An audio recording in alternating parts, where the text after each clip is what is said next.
Hello नमस्ते आदाब दोस्तों, मैं हूं सोनाली। स्वागत है आप सभी का मैटनी शो में। मैटनी शो में हमारे आज के सेगमेंट का नाम है भारत टॉकीज। फिल्म मेकिंग मेहनत वाला काम है। देखिए, कई सारे लोग जब एक विजन के साथ जुटकर काम करते हैं तब जाकर एक फिल्म बनती है।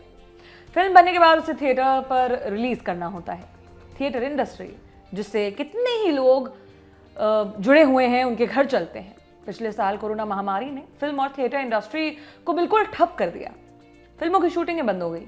ऐसे में स्टार्स का काम फिर भी चल जाता है, लेकिन असली आफत आती है फिल्म के तकनीकी विभाग में काम करने वालों पर।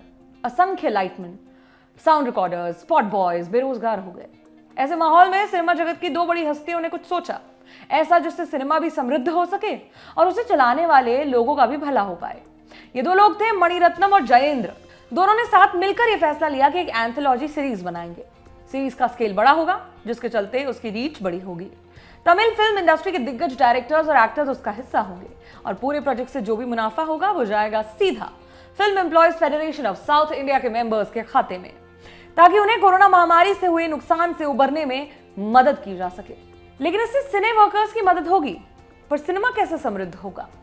इसके कई सारे जवाब है। पहला है सीरीज की थीम, काव्य रचना के 9 रसों, यानी कि श्रृंगार, हास्य, करुणा, रौद्र, वीर, विभत्स, अद्भुत, भय और शांति को इसका आधार बनाया गया। कहा जाता है कि हर इंसान अपनी जिंदगी में एक ना एक बार तो इन रसों को जरूर अनुभव करता ही। दूसरा है इन भावों को स्क्रीन पर जीवित करने वाले कलाकार, जिनमें सूर्या, सिद्धार्थ, प्रकाश राज, योगी बाबू, रेवती, विजय सेतुपति, पार्वती जैसे नाम शामिल हैं।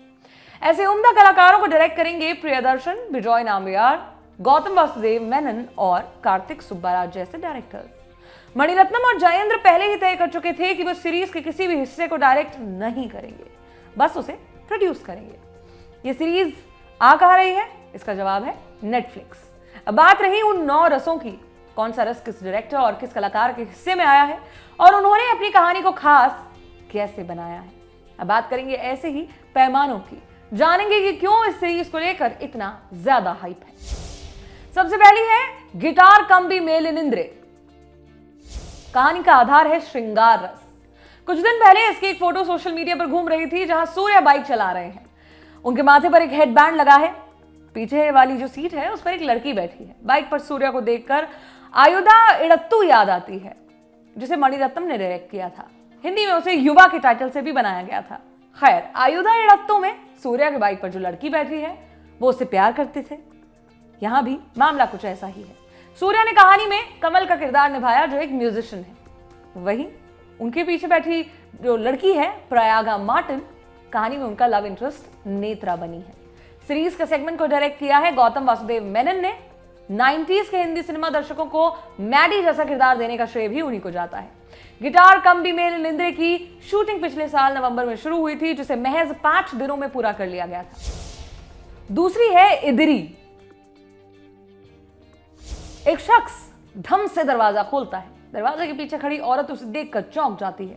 उसके चेहरे का रंग हवा हो जाता है। उसके सामने खड़े शख्स का हाल भी कुछ ऐसा ही होता है, कुछ अलग नहीं। वो भी औरत को देखकर उतनी ही हैरानी में अपने इस वाक्या को याद करते हुए किसी से कहता है, उसने मेरा चेहरा देख लिया, लेकिन मैं नहीं जानता कि क्या वो सच में मुझे देख पाई।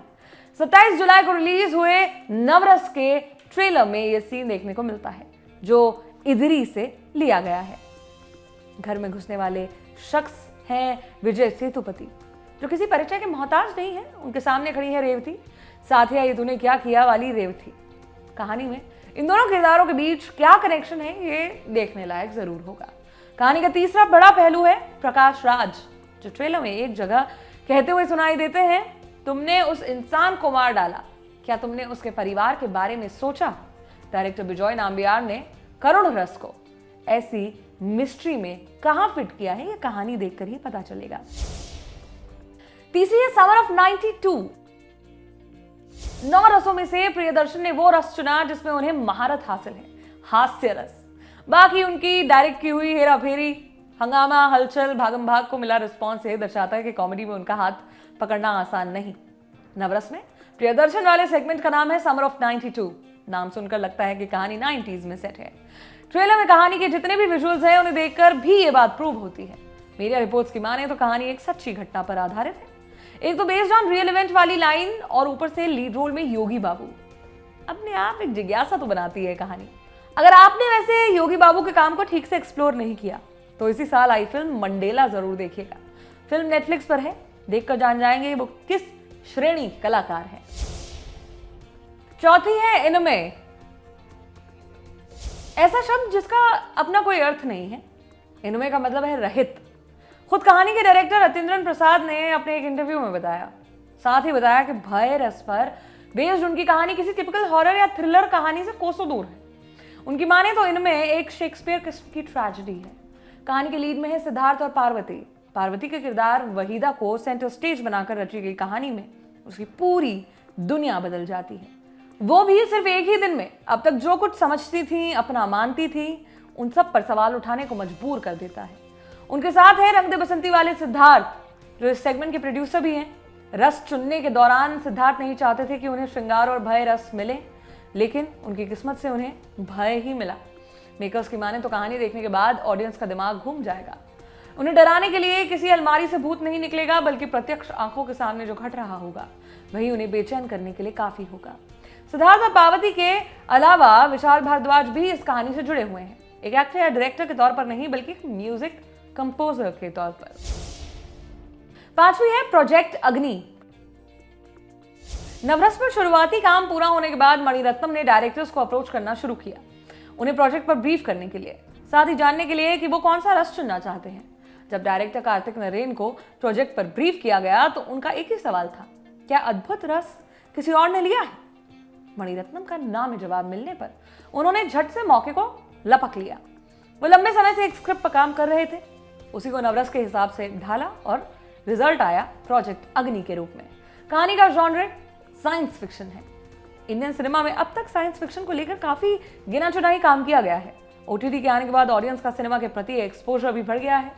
यही वजह है कि कार्तिक अपनी कहानी को लेकर कॉन्फिडेंट है।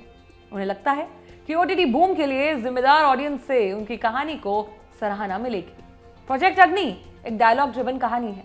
वहां लीड में नजर आएंगे बॉम्बे और ध्रुवा वाले अरविंद स्वामी। छठी है तुनिंद पिन। कहानी के टाइटल का मतलब है साहस से बढ़कर। यहाँ मुख्य किरदार एक स्पेशल टास्क ऑफिसर है जो साहस को गले लगाकर अपने डर पर विजय पाता है। उसकी इस जर्नी को ट्रेस करती है ये कहानी। ऑफिसर के रोल में दिखेंगे अथर्व और उनकी को एक्टर है अंजलि, वही अंजलि जो 2020 में आई एंथोलॉजी सीरीज पावा कदेगल में कल्कि के साथ थी।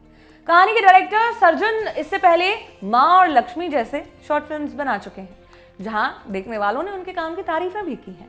अब सर्जन तुनिंद पिन लेकर आ रहे हैं। मणिरत्नम ने सिर्फ नवरस को प्रोड्यूस ही नहीं किया, बल्कि उसकी कुछ कहानियां भी खुद ही लिखी हैं। उन्हीं की लिखी कहानियों में से एक है तुनिंद पिन। सातवीं है पीस। कार्तिक सुब्बाराज तमिल सिनेमा के सबसे स्टाइलिश फिल्म मेकर्स में से एक। उनके पास वो है जो हर डायरेक्टर के पास नहीं होता, अपनी यूनिक आवाज। हालांकि वेस्टर्न सिनेमा का प्रभाव उनके काम पर नजर आता है, लेकिन वो सिर्फ प्रभाव भर तक सीमित रहता है, नकल नहीं लगता। शॉर्ट फिल्म से शुरू हुई कार्तिक की जर्नी ने उन्हें बड़े बड़े एक्टर्स के साथ काम करने का मौका दिया, फिर चाहे वो सिद्धार्थ हो, रजनीकांत हो या फिर धनुष। अपनी आखिरी फिल्म जगमे थंदिरम में बूम बैम टाइप एक्शन दिखा चुके कार्तिक अब अहिंसा परमो धर्म के मार्ग पर निकले हैं। नवरस से उनकी कहानी का नाम पीस यानी शांति वाला पीस। बताया जा रहा है कि कहानी जो है वो लिट्टे के इर्द गिर्द बुनी गई है। लिट्टे के मोमेंट से सब वाकिफ हैं। देखना होगा कि शब्द पीस को यहाँ प्रतीकात्मक रूप पर इस्तेमाल किया गया है या उसके कुछ और भी मायने हैं। डायरेक्टर गौतम वासुदेव मेनन यहाँ एक्टिंग करते नजर आएंगे। आठवीं है रौद्रम। नो पॉइंट्स फॉर गेसिंग की टाइटल सुनते ही रस का पता चल जाता है। कहानी के मुख्य किरदार एक आईपीएस अफसर। उनके साथ जो घटता है उसे देखकर गुस्से का भाव पैदा होता है, या वो जो करती हैं उसे देखकर रोष आएगा। ऐसे सवालों के जवाब कहानी देखने के बाद ही मिलेंगे। रौद्रम के जरिए अरविंद स्वामी अपनी फिल्मी करियर की दूसरी पारी शुरू कर रहे हैं।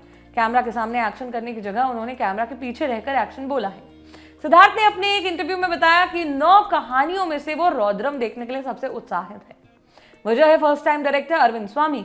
सिद्धार्थ ने बताया कि अरविंद एक गहरे विचारक हैं और उनकी सोच की यही गहराई उनकी कहानी में भी नजर आएगी। अब 9th है पायसम। मेकर्स डायरेक्टर्स को अप्रोच कर रहे थे उन्हें 9 रसों के बारे में बता रहे थे। 9 में से उनकी पसंद भी पूछ रहे थे। किसी ने बोला भय तो किसी ने चुना रौद्र। ऐसा करते करते सभी रसों का नंबर आ ही गया था, लेकिन 9 में से एक था जिसका नाम किसी ने नहीं लिया। वो किसी की भी पहली पसंद नहीं था और वो रस था विभत्स, यानी घिन। बाद में मणिरत्नम ने वसंत साई को विभत्स पर कहानी डायरेक्ट करने का मौका दिया। स्क्रीन पर घिन पैदा करना कोई मुश्किल काम नहीं है। खून, मांस, निर्मम नरसंहार, ऐसा कुछ दिखा दीजिए, घिन आ जाएगी। किसी पॉइंट पर तो जनता कमजोर पड़ेगी ही, लेकिन पायसम में ऐसा कुछ भी नहीं है। वसंत ने खुद कहानी को अपने लिए चैलेंजिंग बनाया। हमारे घर की रोजमर्रा की सुकून भरी जिंदगी से घिन जैसे भाव का उदय कैसे हो सकता है, यही दिखाना उनका सबसे बड़ा चैलेंज था। घिन जैसे भाव को उन्होंने जीवंत रूप कैसे दिया, ये सीरीज देखकर पता जरूर चलेगा। नवरस 6 अगस्त से नेटफ्लिक्स पर स्ट्रीम होगी। बताया जा रहा है कि हर कहानी की लेंथ करीब 30 से 40 मिनट तक होगी। सीरीज को लेकर इतना बज़ क्यों बना है, ये हमने आपको आज के एपिसोड में बता दिया है। अब क्या ये पूरी जस्टिफाइड है, इसका फैसला आप सीरीज देखकर कर लीजिएगा। आज के मैटनी शो में आपके लिए इतना ही। मुलाकात होगी अगले एपिसोड में, तब तक के लिए बहुत बहुत शुक्रिया।